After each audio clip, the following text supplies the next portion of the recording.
and then this is just another plug for record keeping. They need to be kept for 5 years from the date of entry.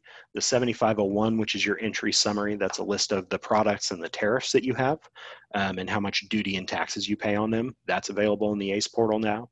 The 3461 shows entry and immediate delivery. It's kind of the cargo release document. The old form is obsolete now, but you can find that in the ACE portal as well.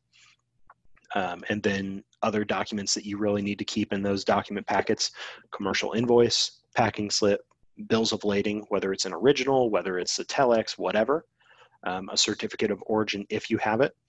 And then if you have these other things, a PO where you initially placed your order.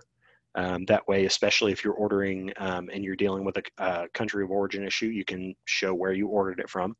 And then a proof of supplier payment. That can help you in terms of if they refuse to issue a bill of lading, a telex bill of lading, that can help you out there. And our little note there is Customs is always going to follow the money. So if you're the person that's not paying their duties and taxes, they are going to find out, and they will issue duties, or they will issue fines and penalties for that.